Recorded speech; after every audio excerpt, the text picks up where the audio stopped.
George H.W. Bush to reflect on his life of distinguished public service.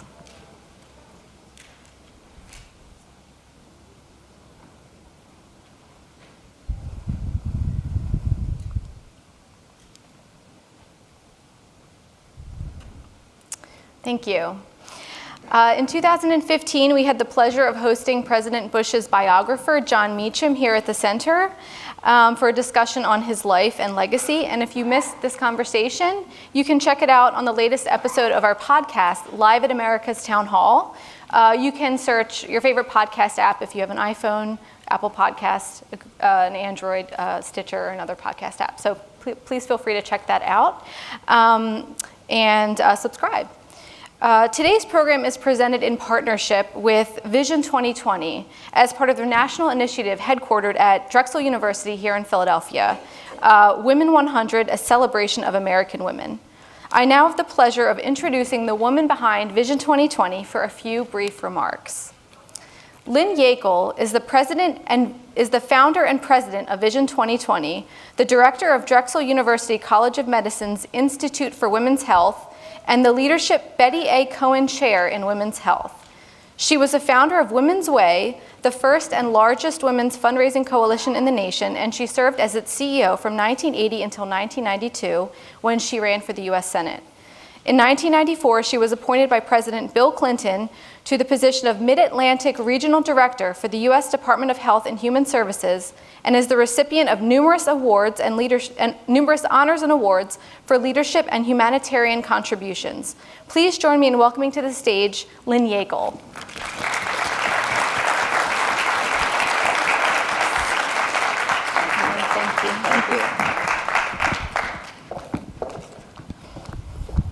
Thank you, Lana. And Vision 2020 has had this wonderful partnership with the National Constitution Center, excuse me, for almost 10 years now.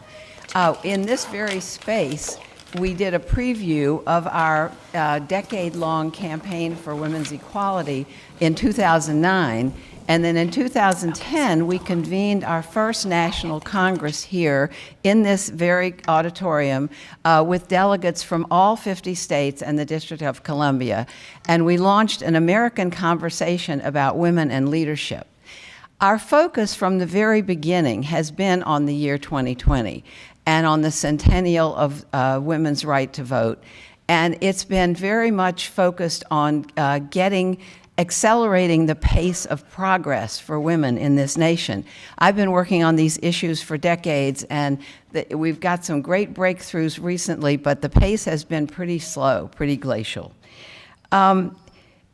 Vision 2020, I'm really looking forward to this presentation today because it's very much part of our three-part overarching mission, which is to honor the past, to enrich the present, and to shape the future. We really want to encourage young people to be involved in not only shared leadership among women and men, but in civic engagement and in fixing the things that need to be fixed. The Vision 2020 National Coalition now has over 100 allied organizations all over the United States, in addition to our delegates from coast to coast. And all are working on women's economic, political, and social equality. We have a goal of 50-50 shared leadership among women and men in business and government, economic parity, youth education, and civic engagement. More women running for office and more women voting. And that is a very encouraging piece of what has gone on in 2018. Just a year to go now until the year 2020, and the ambitious plans that we have for Women 100, a celebration of American women, which Lana mentioned. And it's a very exciting time for us. We have an interactive exhibition that'll be at the Kimmel Center for the Performing Arts throughout most of the year. We have women's leadership forums, a spring breakthrough for college students, a road rally, which is traveling to Seneca Falls and back, commemorating the women's history of suffrage. And then a toast to tenacity on August 26 on Independence Mall, and our big national congress in the year 2020 in Philadelphia in September. Our big additional goal for that year is to have a modest 100% of eligible women voting in the 2020 elections. It's a great goal, and it's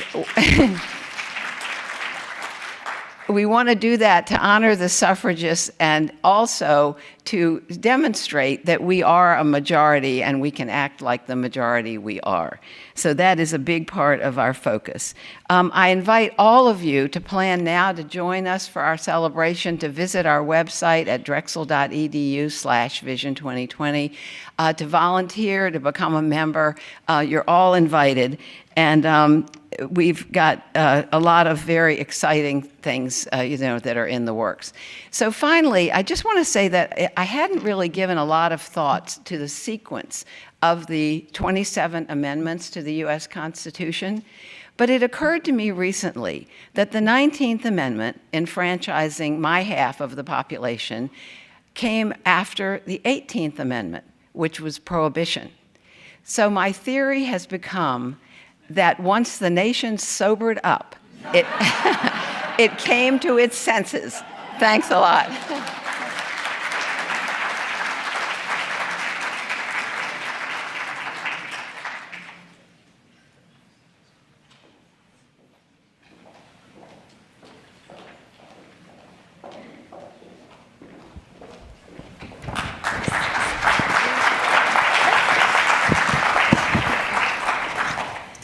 Thank you, Lynn, and we look forward to partnering with Vision 2020 in the future for other programs like this.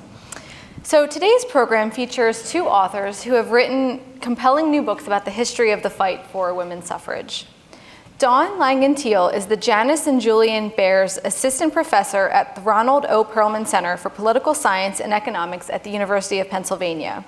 She is the co-editor of an edited volume currently in progress, Good Reasons to Run, Women and Political Candidacy. Her most recent book is Forging the Franchise, The Political Origins of the Women's Vote. Elaine Weiss is an award-winning author and journalist whose work has appeared in numerous publications, including The Atlantic, Harper's, New York Times, and Inquirer, among others. Her first book was Fruits of Victory, The Woman's Land Army in the Great War, a fascinating example of women mobilizing themselves and challenging gender roles in World War I. Her newest book is The Women's Hour, The Great Fight to Win the Vote, and is being adapted into a TV series by Steven Spielberg, Hillary Clinton, and others. Please join me in welcoming Dawn Langan Teele and Elaine Weiss.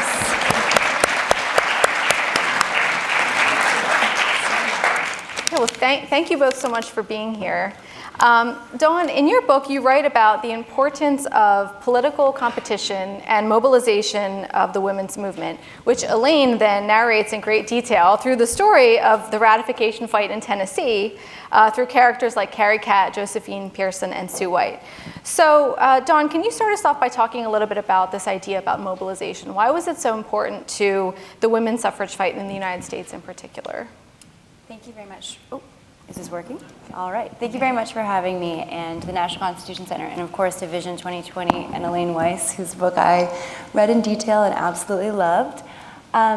So I think that I'm a political scientist, and I write about some of the strategic interactions between suffragists and politicians and try to think about them at a higher level of abstraction. So in my book, I discuss the fact that politicians, in order to do anything, have to believe there's some advantage for them. That's like the basic nuts and bolts of politics.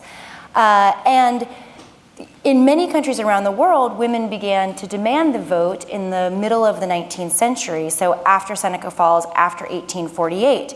And in most places, the politicians said, well, the women don't want it, and it's not clear that they would vote at all. So it didn't seem to anybody at first like it could possibly be a good idea to reform the electoral law, which takes a very long time, without knowing something about what was going to happen after they extended the vote to women. And there was a lot of uncertainty about women's votes. A lot of things were said. Everything was said under the sun. They were going to be commies. They were going to be, in the pockets of the priests. Everything under the sun was said about the women's vote. And so what I argue is that mobilization of women is important, not only for getting this issue on the agenda for many women around the world, but also because the things that women did when they mobilized, the types of arguments that they made, the ancillary causes that they fought for along the way to the vote, gave politicians an idea about what women were going to do with the ballot. So mobilization itself can change people's minds, but it also sends a signal to people in elective office about what women are going to do after they're enfranchised. And that's the key source of information that people were looking for in deciding whether or not to let women have the vote. Great. So Elaine, in your novel, you focus on a number of characters who were behind this mobilization effort. Can you tell us a little bit about the characters that you start off with in your novel, namely Carrie Catt, Josephine Pearson, and Sue White? Who were they, and why were they so significant to this fight? Well, I'm just going to make one slight correction to your question, which is my book is not a novel. It's not fiction. It is nonfiction. It is history. 750 endnotes at the end. But I do write it. I did borrow some novelistic techniques so that I wanted to make this story readable and enjoyable because thank you. One of the reasons I wrote the book was that this such an important part of our history, half of the nation being enfranchised after 7 decades of bitter struggle. And no one knows it, or few know it. There's wonderful scholarship done on it, just amazing scholarship. But for the general reader, for the general American of all ages, there's just been precious little. There's a wonderful seminal book, which was A Century of Struggle, which Eleanor Flexner wrote more than 50 years ago. And it's great, but it's not something you would, stay up reading. And I wanted to make this a character-driven story. It is a political story. And Dawn, in her book, sets the parameters and the foundation, the political foundation of why this had to happen. I wanted to humanize the story. And so when I realized, I came across the story in the Library of Congress by accident, which does sometimes happen. It was total serendipity. I was researching something else and came across a report that of a bequest that had been given to the suffrage movement, and it was how that money was spent. I was following the money. I'm a journalist by training. I was following the money, and it showed that some of the money went to the ratification effort. And in that report, it detailed what happened in the very last battle. And that happened to try to get the 36th state to ratify, which there were 48 states in the Union, 3/4 have to approve an amendment. So this was the last best chance for the suffragists for various reasons. So I wanted to tell the story, but not tell it in a dry historical way. I wanted to bring the reader along so you would understand these women and men. What were their motivations? What was their background? What personal history brought them to this moment and to their ideas about women's equality? Because the fight for suffrage, I think it's important to remember, is not just a political fight. It is very much a political fight, but it was a social and cultural, and for some, a moral struggle about the role of women in society. And that made it a precursor to what we would call now the culture wars. And so it had layers of emotional and sort of, again, moral layers of meaning that made it much more passionate and volatile than just a political, yes, you can vote, no, you can't. Because this was really changing how women's role in the world, in government, and in society. And as we'll talk about, one of the fears was that women were going to demand more things. So I, again, found a wonderful piece of information, which is that these 3 women who represented different aspects of the struggle all arrived in Nashville, Tennessee at Union Station on the same night. And they were summoned there to lead this last battle. And so Carrie Catt is the president of the National American Women's Suffrage Association, the mainstream suffrage organization, claims about 2 million members. She's a protege of Susan B. Anthony. So she brings the lineage, the whole history of the movement with her down to Tennessee. And then Sue White is the young 3rd generation suffragist.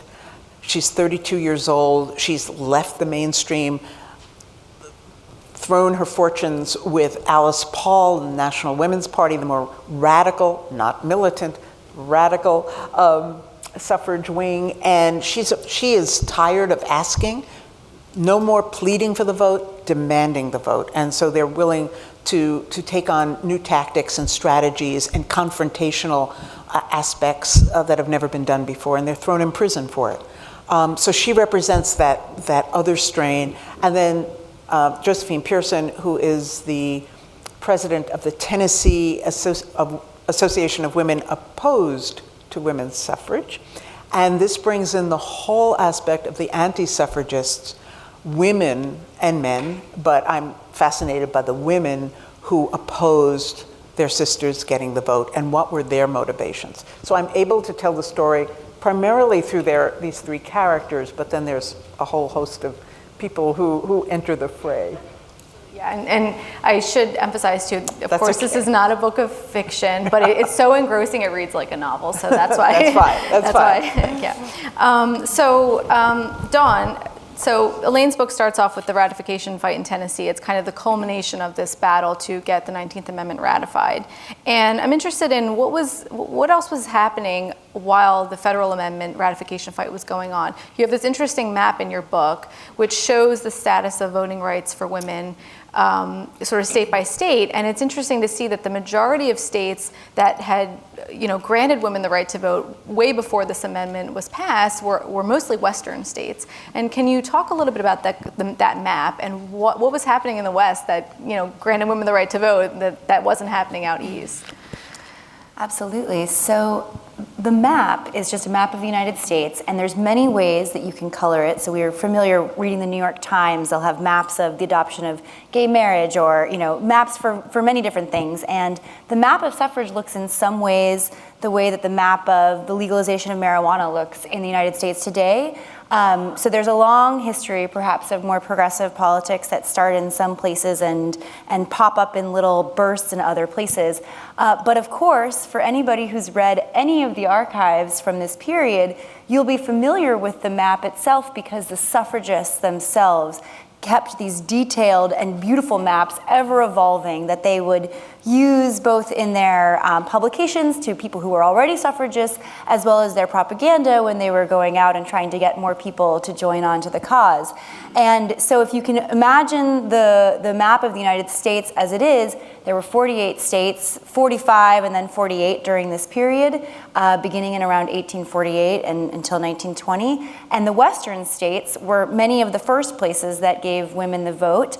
And what's been a puzzle for many of the historians is, well, the suffrage movement, by all accounts, was stronger in the East, and particularly in New England, right? New York, Massachusetts, parts of Pennsylvania, New Jersey. And so historians have always looked at this and said, well, it must be something about the political culture of the West, because everybody who was a notable suffragist, except for Catt, who herself was from Iowa, was from the East. And so in my book, I talk about how we can think about the West, not only in terms of this monolithic concept of culture, but also in terms of the political landscape of those territories that then became states during this battle. And just to give you an example, culture is not a great explanation for a phenomenon that took place over more than 30 years in the West, right? It wasn't like all of these states, the very first time women asked for the vote at the state, they said, oh yes, that's a great idea, well, let's put that on the books. In fact, I mean, that did happen in Wyoming, but it was a battle in Colorado. It was a huge battle in California. Oregon, several attempts, 5 times. I was gonna say 3 referenda. So many attempts in the West prior to a string of enfranchisements at the federal level beginning in 1910. Let me just take one step back, actually, because I think that something that we may not all realize is that the states have the ability to decide who votes for all of the positions that are elected above state legislatures. Through most of this history, the Senate was indirectly elected by state legislatures, but the 17th Amendment, I think it's 1912, basically allowed for direct election. So it's our states in the US that determine whether or not you can vote at the presidential level. And for the legislature at the national level more generally. So the state level ratification, the state level enfranchisement was full enfranchisement of women. So you had full enfranchisement of women in almost all the Western states, in Illinois, Michigan, New York, after a long protracted battle, prior to the 19th Amendment even getting on the docket in the Senate and the House at the national level. And so what I argue in my book is that what we have to think about the West is not just this political culture, but also this tumultuous period where the party alliances aren't as solidified as they are in the East. The machine politics exist in the cities, but aren't necessarily as entrenched as everywhere else in the East. And these are places where politics are up for grabs in many ways. And so what I argue is that electoral competition, high levels of competition, leads to the kind of entrepreneurial activity of courting new voters. So in the Western states, the politicians thought, well, maybe this is a group that I can court and that I can win because I don't have a necessarily solid ethnic voting base the way Tammany Hall did in New York City. So it was a place that was in greater flux, and that flux is not just about political culture, but it's about the newness of the Western political landscape, and that is one key thing that is distinguishing the West from the East when we think about women's suffrage. The final thing I'll say is that, you know, as a political scientist, I love thinking about new sources of data or using sources of data in a new way.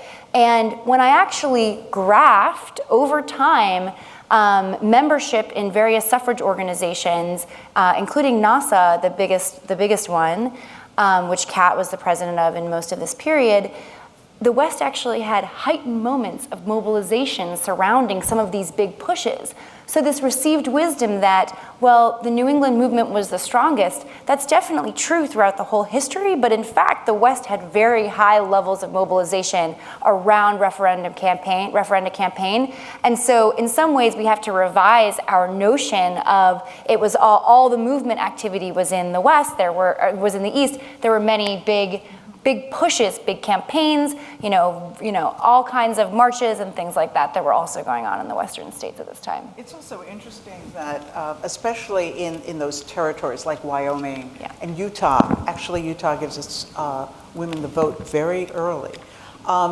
It was also a sort of immigration aspect to it. They needed women. Yeah. They needed women to come out. So there was that pioneering, you know, women as partners in forging the wilderness, but it was also, they were trying to get women to move there. So there's a commercial aspect to it too.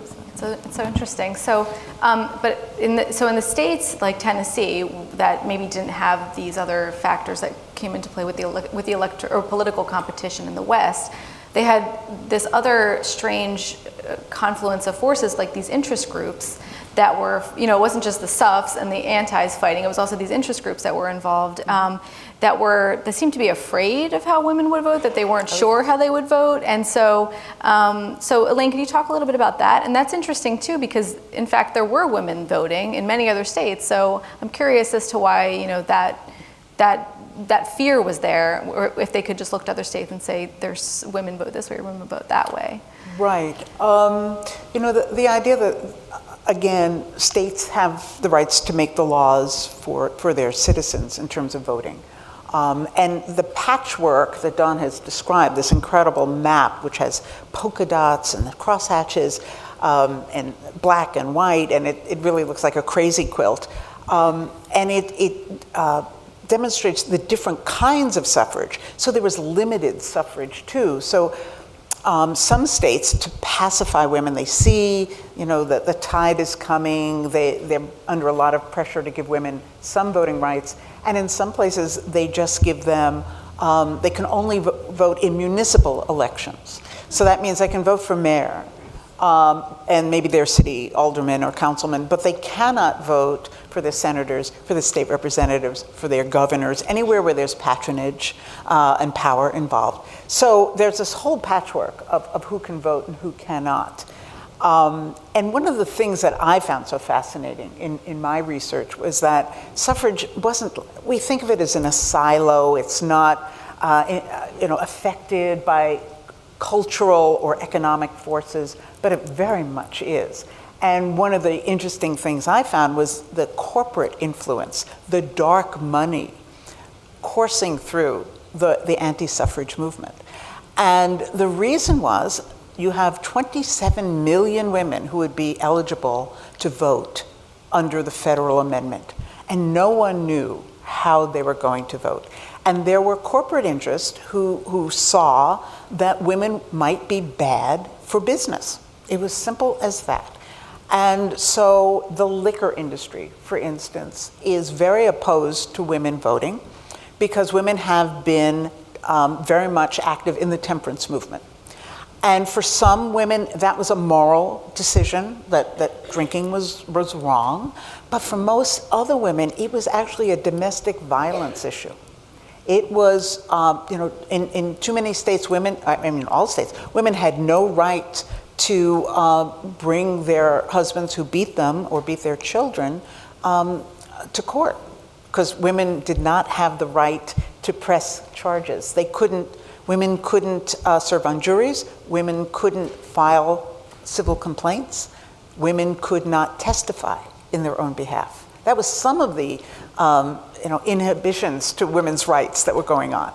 So when the liquor industry sees women are promoting temperance, and prohibition's in effect in 1920, they say, we have prohibition, but we don't want it enforced.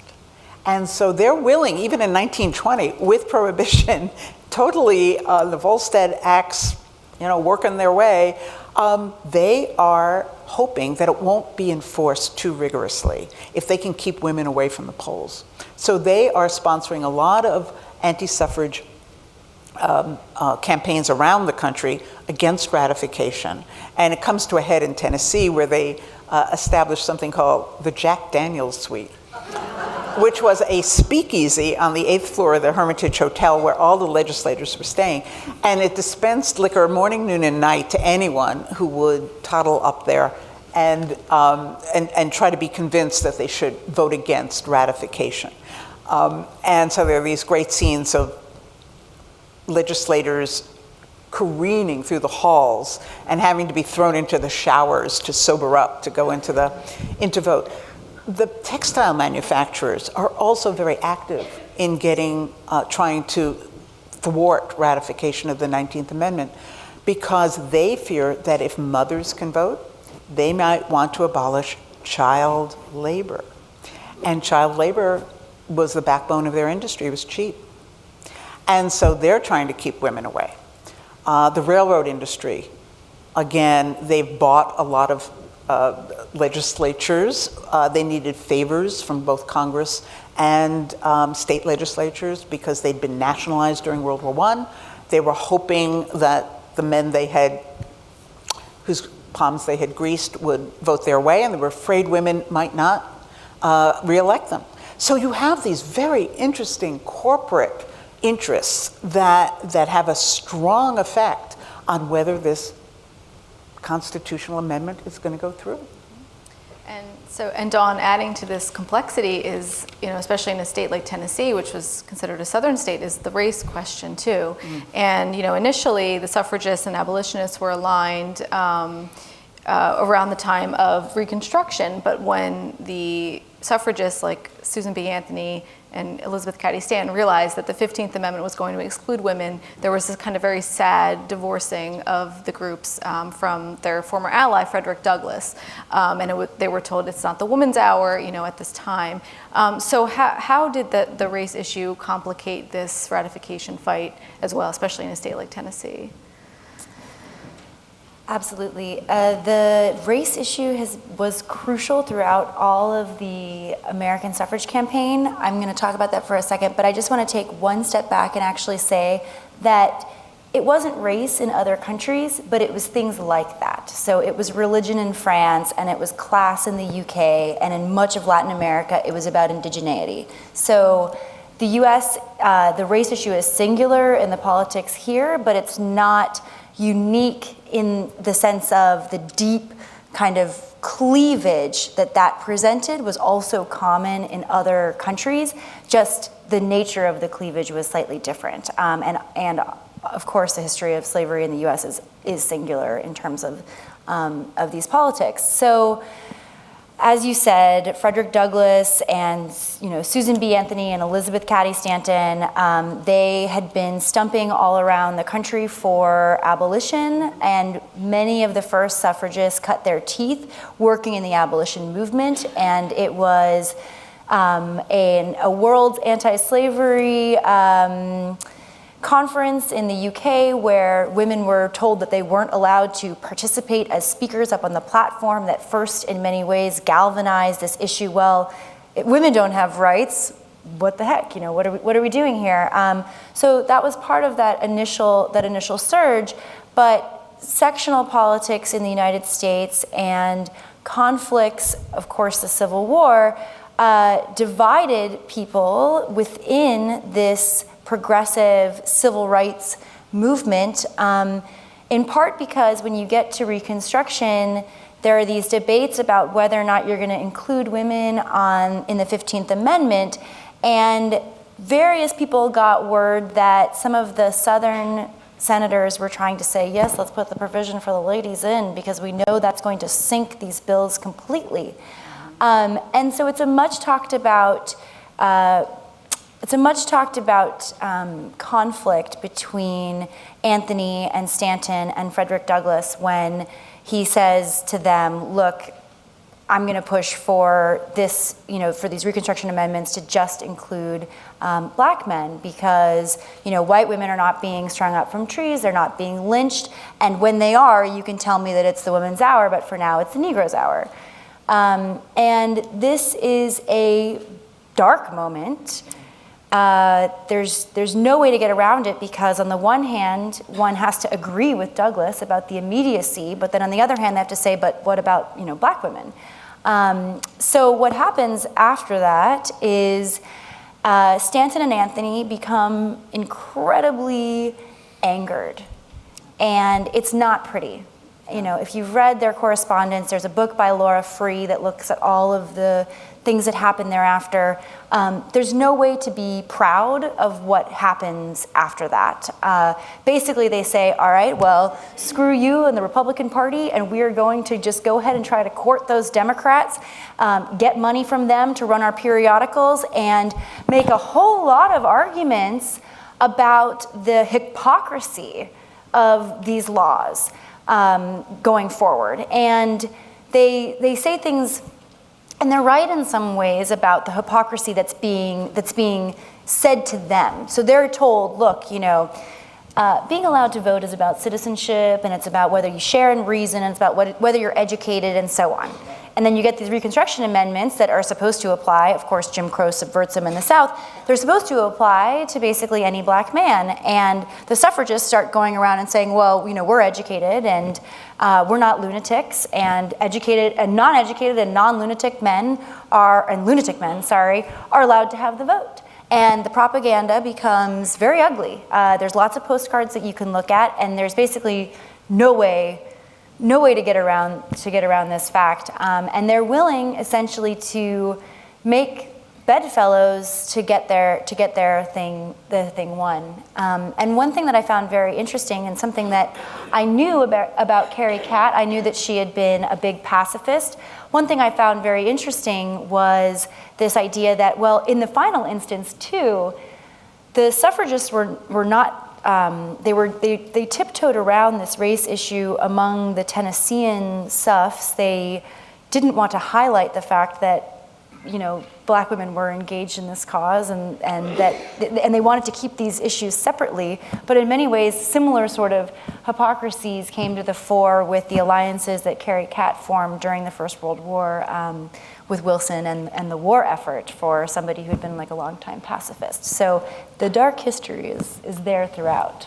Yeah, the racism issue was something that, how pervasive, how important, how disruptive it is to the movement was really a surprise to me, and continues to the last moments and beyond, of course, beyond 1920. But I think the thing to remember is the suffragists and the abolitionists are siblings, you know, up through Reconstruction, and then they're told that the nation cannot handle two big reforms at once, and women will have to vote. That's where the title of my book comes from, The Woman's Hour Will Have to Wait.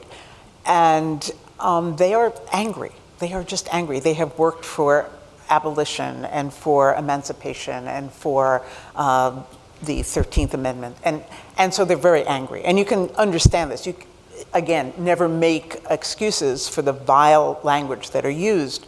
But you also have Sojourner Truth saying, how can you give Black men the vote and not Black women? So this race issue, which continues to rile the movement, but one thing to remember is the 19th Amendment is totally race neutral. It does give the vote to all women in every state, in every election. And it's the way it was then interpreted by Jim Crow laws that made it racist. It is not the amendment, it's the way the men in the legislatures of mostly southern states, but some northern states, denied women the vote, even as they denied Black men the vote. The idea of making moral compromises for political success, I think, is one of the themes of my book. And it's, you know, we don't like to think about that, but I think it's really important to realize that Frederick Douglass, who's really truly one of the heroes of my book, I think, he's a universal suffragist. He sticks with the idea of women's right to vote to the very end, through thick and thin, and it does get ugly. His friendship with both Stanton and Anthony resumes, because he's making a very important and vital political choice, saying, I have to win freedom for my people, and this is my role. And then the suffragists do the same thing. And so when it comes down to the federal amendment, which is controversial in ways that state changes are not, because it also brings Washington into the picture, brings states' rights into the picture. A lot of the opposition to the federal amendment, we will then hear 50 years later in the civil rights movement. States' rights, Washington overlooking election, well, we're hearing it right now, overlooking election behavior of the states. And so you have someone like Carrie Catt, who is such a fascinating character. She's also head of the International Women's Suffrage Association, so she knows what's going around the country. And when it comes down to winning the vote for all women, which is what the 19th Amendment says, they are willing to, they realize they're going to have to get Southern senators and congressmen in the House of Representatives, both of them, on the side of approving the amendment. The amendment had been sitting in Congress for 40 years. It had been voted down 28 times. How are you going to get it out of there? And so they make, and even Susan B. Anthony makes the argument, look, there are more white women than Black women. Don't worry. White supremacy is not going to be rocked. They also, say, look, I know some states don't allow Black men to vote. maybe they won't allow black women. They use terrible, terrible arguments. But they know that they have to placate these Southern legislators, and then they have to go to each Southern legislature to get this passed. And so they do make these arguments that make us wince. And I think someone like Carrie Catt really does hope that, in the end, give the vote to all women, and hope against hope that maybe all women will be able to vote. But she also makes the compromise. She is a pacifist, but she says, for the movement's sake, it's better for us to support World War I and make ourselves seem like we are the patriots we are. And so she goes against her own very personal beliefs in pacifism to support and to give the support of the suffrage organization. Alice Paul refuses to do that. And to make amends, Carrie Catt devotes the rest of her life to pacifistic causes. Clearly, this was a great compromise and moral, decision for her. And it's very, very, I think, very telling that she's willing to do this because she thinks it'll be good for the cause. Mm-hmm. So that's something we have to realize. As we talk about intersectionality, these women had, as political animals, had to make these kind of decisions. They also don't support publicly Margaret Sanger and birth control, what could be more important for women taking charge of their lives? And yet it's illegal and it's controversial, and they say we can't take on that baggage right now. So it's very interesting what choices they decide to make. Yeah, I thought it was so powerful how you wrote in your book and said a lot about Frederick Douglass's character, that despite everything they had said and done, against the movement for black men's suffrage, that he still remained friends with them. And I think he even still had a portrait of them in his study. And so even after he passed away, I think it was Susan Anthony's. Yeah. Yes, yeah. And so I think that just said a lot about him. And he calls himself a woman's rights man all of his life.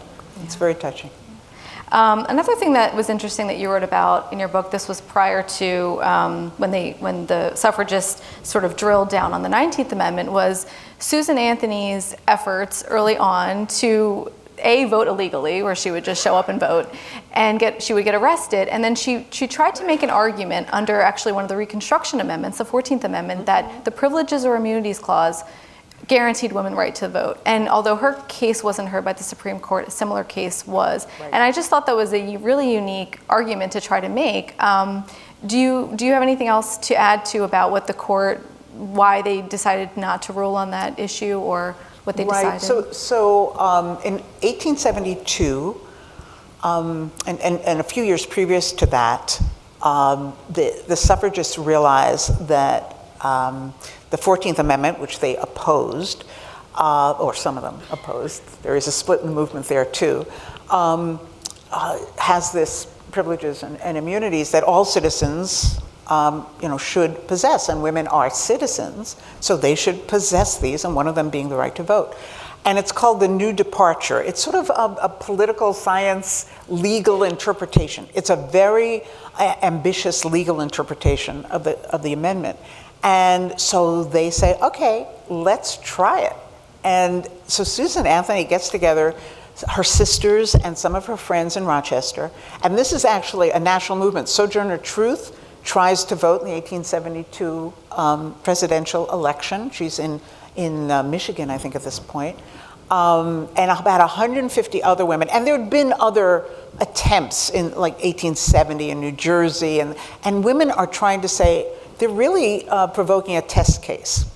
And so Susan Anthony goes to the Rochester polling place, and they march in, and she votes, and she convinces the registrars that she's entitled to this. And she's a very famous person in town, very beloved, and they kind of go, oh, okay. And of course, then it goes up to the powers that be, and she is arrested. And she is tried, and I go into detail about her trial, which is a total sham. She's not allowed to testify. She's not allowed to. The judge pronounces her guilty without listening to the testimony. And then she goes around the country, or actually around the state, giving lectures entitled, "Is it a crime for a US citizen to vote?" Which of course we're still asking that question. But she then wants to be imprisoned. She really wants to be imprisoned so she can provoke a test case to the Supreme Court. And the judge knows that he doesn't not want her able to do that. So he does not imprison her. He imposes a fine. She refuses to pay it. He never tries to collect it. Meanwhile, there's another woman in Missouri named Virginia Minor, whose husband's a lawyer, and she also tries to vote, and she does successfully. Of course, she can't bring a suit, so her husband brings suit on her behalf. And this does go to the Supreme Court, and it does get turned down, saying that no, women are, states can make a special class of non-voting citizens, and they interpret women as being non-voting citizens. That law, which is, I think, Minor versus Happerstat, becomes the basis of some of the more egregious state laws banning African Americans from voting. You could take a class of your citizens and say they can't vote. And so it's a really pernicious decision that I think takes a long, long time for its effects to be dissipated. Yeah. So they tried through the courts. Right. They tried at the states, and it was working, but it was slow going. And so they, decided. I think Carrie Catt focused on the federal amendment, and on all efforts then drilled on that, which brings us to Tennessee, which is where the ratification fight culminated. And what I think was really interesting to read about was just the grittiness of the fight at the state level, the local politics, the special interests, the different groups, women against, women for, and just like physically keeping the men in their hotel room so they wouldn't go home, so that they could stay around for the special session. I mean, it was just really, really compelling to read about, like how much effort it took just to get this amendment ratified. And so I don't know, Dawn, if you have any thoughts or reactions to what was the effect of doing this via constitutional amendment rather than, let's say, the Supreme Court, if they had ruled in that case, having it come down as a court decision? Was there any special effect across the country that caused maybe some states to accept it more or accept it less? I mean, I'm just curious about the method of the change as a constitutional amendment versus other methods of enacting that same change. Okay, so the constitutional amendment does not actually guarantee women the right to vote, but it says that insofar as states confer voting rights, they cannot exclude people on the basis of sex. That's very similar to the language of the 15th Amendment, which basically says insofar as states confer the right to vote, they can't exclude people on the basis of race. The reason why you have to have that kind of language is because there is nothing in the Constitution that says that citizens have the right to vote, which is what Minors v. Happerstat basically confirmed. Women are citizens, but the Constitution does not guarantee the right to vote to citizens. So in some ways, the only reason why you needed a federal amendment is to guarantee it in all of the states in the South that we're never going to give women voting rights, or at least that was the perception, and that have not, to this day, ratified the 19th Amendment. Something like 12 or 14 states have not presently ratified the 19th Amendment. Well, no, actually they have. Some of them went after, but some of them never did. I think they all have. My state of Maryland in 1958, and Mississippi in 1984. Okay. I think that may have been the last. I think it's the 13th Amendment that some have not. I'm incorrect. I will go check. Yes. One interesting thing to note, though, so most of the countries in the world gave voting rights gradually to propertied men, and then to lower levels of property, or if there was just an income requirement, people became enfranchised as development pursued in the 19th century. But there were some states and some local governments around the world where women actually did have the right to vote prior to the sort of emergence of democracy on the world stage. There were a couple of states in the US, New Jersey, Massachusetts, where propertied women or widows were exercised the ballot in the late 18th century, and then the word male was written into constitutions at the state level. This is also the case for present-day Quebec, which when it was Lower Canada had many women with property had the right to vote, and then women in Quebec at the province level had to wait until 1940 to vote. So around the world you see this almost interesting hypocrisy might not be the right word, but contradiction, where the transition to democracy for men actually brought the disenfranchisement of women who were from the upper classes. And so the whole course of the late 19th and early 20th century is actually like regaining rights for some women and then expanding those rights farther afield.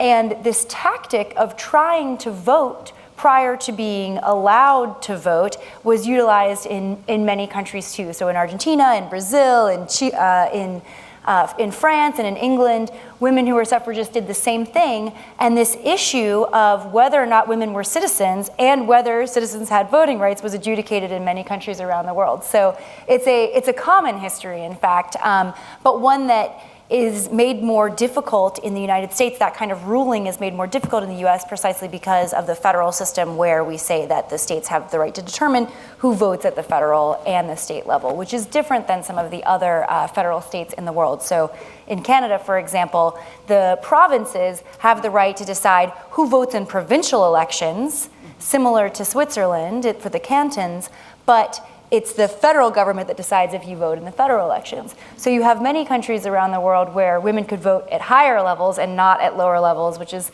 sort of also the case with this presidential loophole in the US. But I guess the thing is, it's complicated. Yeah. And so do you need a federal amendment? Well, the suffragists all wanted it because that's a powerful symbol and suggests something that can't be taken away. Yes, right. Only one amendment was ever repealed. That's, of course, the 18th with prohibition. Inshallah. But, so you need it in part because there are a bunch of southern states that the women are convinced they're never going to win through the state route.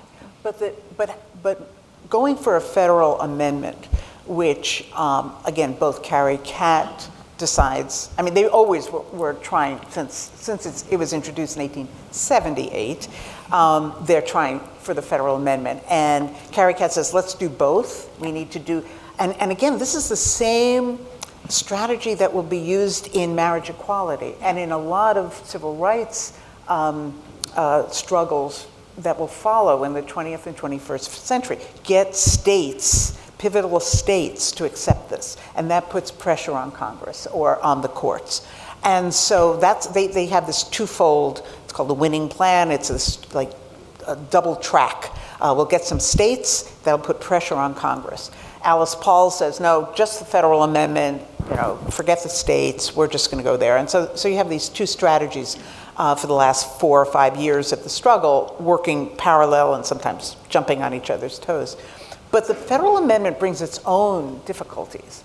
One of them being, again, the southern states see this as an imposition of Reconstruction laws again.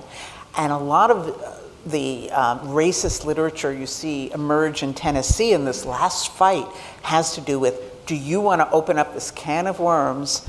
If we allow Washington to oversee who gets the vote in our state, well, they'll start looking whether we are upholding the 14th and 15th Amendments, allowing black men to vote, and we're not. And so are you willing, a vote for the 19th Amendment, a federal amendment, is going to bring Washington to oversee the 14th and 15th. And there are enforcement clauses that would have allowed, supposedly, Congress to reduce the representation of those states that inhibited voting to their citizens. So they were really afraid of a federal amendment. And there's this really interesting part where there are suffragists, Southern suffragists, who had been working for this all of their lives, who then switch over to the anti-side because they will not accept a federal amendment. They'll take it from their state. They very much want to vote, But because it's a federal amendment, they go and work for the anti-suffragists, and they all confront each other in Nashville. So we have some great audience questions that I want to get to Great. too, but so we don't leave the audience hanging, spoiler alert, it was ratified. Right. They won in Tennessee. And I just want to say in Elaine's book, the scene that she writes about the ratification debate, it was like it was made for a movie. So I can see why Steven Spielberg is interested in making this a TV show. It comes down to one vote, and he pulls out a letter from his mother who says, do the right thing. And so it's just a really amazing story. And after it was ratified, that the fight still wasn't over, of course. The fight goes on. Yeah, but they were successful. So yeah, it's a terrific story. So the first audience question asks, and Dawn, I'll pose it to you, and Elaine, you can feel free to answer as well. Why was the ERA amendment a failure given the success of the 19th Amendment? Whew. Many books about that. There's an old argument about, intra-feminist schisms, whether we want equality straight and simple, or whether we want an understanding that women are different, maybe biologically, some people think psychologically. And so whether we need to take into account those differences when we're thinking about how to form laws and policies that affect women's rights. And this argument was key to the suffrage debates and inter-suffrage schisms, but also to the very idea that was underpinning the ERA. So a lot of women had been working to get special provisions for mothers to say that they could have reduced factory hours and not be allowed to work 14-hour shifts, which if you are a pregnant or lactating woman, seems like that would be a daunting thing to do. But then you had a lot of other women that thought that's going to be the death of our cause and our equality if we're treated in a special way. And so I think one of the big reasons why we lost the ERA is because it's not clear that even among people that consider themselves feminists, that would have been a great thing. Yeah, it's very interesting. So the ERA is written by Alice Paul and Sue White, who both appear in my book, and Crystal Eastman. All of these women now have law degrees in 1923. And they see, and very correctly, that suffrage is the first part of gaining equal rights. And now it's time to move on to the other rights that are needed. And those are economic rights. Remember, women could not get credit even in the 1970s under their own name. It's educational rights. It is the laws of states, many of which handicap women's progress. And they say, okay, now it's time to have equality in all these other sectors of our lives. And that's why they draft the ERA. And it's introduced in 1923. But Carrie Catt is against it. Again, for these ideas that the progressive movement has worked so hard for so many years to get certain protections for women. In industry, in other areas. And that would be put in jeopardy, they feel. Eleanor Roosevelt is against it all her life. So it's not so simple. It's not this idea that all women said, okay, now we're doing the ERA. It was controversial from the beginning. And it's interesting now to see it coming up again. I think it's a reminder, after 95 years, that federal amendments, constitutional amendments, can get very close and not be ratified. That's what we were facing in 1920 with the 19th Amendment. It really could have failed. And the ERA has just not gotten to that threshold. There's movements now to extend the deadline, to get the states ratified. But it is still controversial among feminists, even though it does seem like it would be a good thing to do. It is not without some controversy.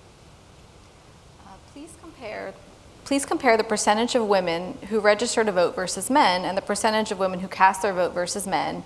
And are today's women capitalizing on the efforts of the suffrage movement? Oh, great. So currently, women are the largest group in the electorate, and they vote at higher rates than men. This just started happening like 10 years ago. White women are the largest group of women in the electorate. Black women are the second largest, but a much smaller number overall. Black women in the past 2 elections have surpassed white women in their turnout rates, but it's a small group. And for some reason, Latinas and Latinos actually vote at very low rates, and Latina women vote at slightly lower rates than Latina men. The question, have we lived up to all that has been not granted but fought for us? I can't really answer that. I think that it's really difficult to think about to be able to mobilize people when there's not a really big target to shoot at. And what Suffrage did was take a whole host of issues that women all over the United States and the world were fighting for and condense them into a single kind of movement with a particular mission. And when you become a single issue movement, once that's won, it can be hard to maybe solidify those gains and get the League of Women Voters to coordinate women's votes as a bloc, et cetera. So, the thing that we have struggled with in the past 15 years or 20 years is, without an obvious single issue, how do you mobilize? How do you circle the wagons? How do you get everybody to march in the streets and to get people to support financially your cause? So I think that there's a reason why we have waves of mobilization for all social movements, and that's no different for the women's movement. And the question is, right now, what's the target to shoot at? And if there isn't a clear target, things seem like they're okay. If you're going to get a lady president for the first time, everybody's like, things are okay, I can stay home and just give a check or something like that. But every once in a while, you have a rude awakening, water is thrown on your head, and all of a sudden, you think to yourself, hey, you've got a target, now how can we find a way to shoot? So in 1920, the 19th Amendment is passed, enters the Constitution on August 26th, and there's only 10 weeks until the presidential election. And so there's very little time to mobilize. And in some states like Georgia, they actually refuse to allow women to register. Yeah. So there's a patchwork of registration, but only probably one in 3 women who's eligible votes in 1920. And so the press asks Carrie Catt, "You fought so hard, what happened?" And she says, voting is a learned behavior, and women have not learned to vote yet, and that will come. And it's true that in many of the communities it was legal to vote, but your family might not approve of it, your husband, your pastor, your ladies' club. There was a lot of still social resistance to the idea of women exercising equal rights. But it takes another 40 years until women's participation begins to equal men's in the 1960s, and it's not till the 1980s that the percentage begins to overtake men. So it takes a long time. And I think you can say that maybe we did not live up to it for a long time. And the other part of that equation is the suffragists were both promising and threatening a woman's vote, a woman's block of votes. So they could go to congressmen and say, and to presidents and say, if you don't support the 19th Amendment, we are going to come after you when we have the vote. That never materializes. There is never a women's block of vote. And so soon the politicians in the 1920s kind of figured this out, bless you, and they are no longer responsive to women's lobbying the way they were when they thought there might be this block of women who will vote. So it's very interesting in talking about mobilizing the suffrage movement, because it was this big umbrella with women from both parties, from all parts of the country, with all kinds of different sectional and political ideas who are under this big tent. And then it folds. and they all go their separate ways. It's actually the anti-suffragists who are more focused and go on and keep it up and fight the suffragists in other battles. And they become the anti-communist, part of the anti-communist movement. And they, accuse Carrie Catt of being a communist. They go on into the McCarthy era. We see them, Phyllis Schlafly comes out of this movement of very, trained conservative women who are, have certain issues, and whether that's fluoridation in the water, whether it's, the ERA, they are, and we see parts, we see that legacy right now. So it's very interesting. The suffragists dissipate into their own causes, and the anti-suffragists who have learned to mobilize to fight the 19th Amendment and to fight suffrage in the states actually become stronger. That's interesting. Well, unfortunately, we are out of time, but I wanted to thank, please join me in thanking Dawn and Elaine for joining us today.